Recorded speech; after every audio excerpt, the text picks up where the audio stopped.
अस्सलाम वालेकुम बच्चों, आज हम पढ़ेंगे जमात शीशम का उर्दू बच्चों, जिसमें हमने सबक नंबर 17 में पढ़ा है घोड़े और हिरन की कहानी।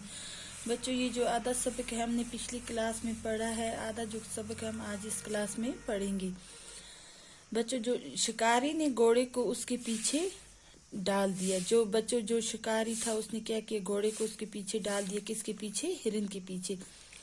घोड़ा तेज तेज दौड़ने लगा। घोड़े ने क्या किया बच्चों? वो तेज तेज दौड़ने लगा। दौड़ते दौड़ते वो हिरन के बिल्कुल करीब पहुंच गया। जब वो दौड़ते दौड़ते कहाँ पहुंचा? हिरन के करीब पहुंच गया, बिल्कुल हिरन के करीब पहुंच गया। शिकारी ने तीर चलाया। शिकारी ने क्या किया? तीर चलाया। तीर हिरन के सीने पर लगा। जो तीर था वो हिरन के सीने पर लगा। हिरन भागने की कोशिश की, लेकिन थोड़ी दूर जाकर गिर पड़ा। हिरन ने बच्चों क्या किया? भागने की कोशिश की, लेकिन थोड़ी देर जाकर गिर पड़ा। अब घोड़े ने इत्मीनान का सांस लिया। अब घोड़े ने क्या किया? इत्मीनान का सांस लिया। उसका दुश्मन मारा गया। जो उसका दुश्मन था वो मारा गया। उसने शिकारी से कहा, भाई शिकारी, मैं तुम्हारा एहसानमंद हूँ। उसने क्या क्या कहा शिकारी से? मैं तुम्हारा एहसानमंद हूँ कि तुमने मेरे दुश्मन का काम तमाम कर दिया। अब तुम अपना शिकार ले जा सकते हो। अब घोड़े ने कहा कि अब तुम अपना शिकार ले जा सकते हो। शिकारी ने कहा, शिकारी ने क्या कहा? इसमें एहसान की क्या बात है? मुझे शिकार मिला और उसके साथ ही एक और फायदा भी हुआ।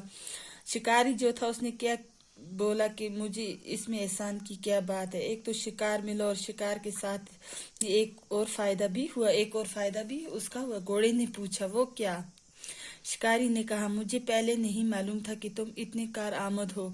शिकारी ने क्या कहा कि मुझे नहीं मालूम था कि तुम इतने काम की चीज हो। अब पता चला कि तुम तो बड़े काम की चीज हो, कि अब तुम बड़े काम की चीज हो। ये कहकर उसने लगाम खींची। और क्या किया? लगाम खींची। घोड़ा बेचारा बेबस हो गया। क्या हुआ? घोड़ा बेबस हो गया।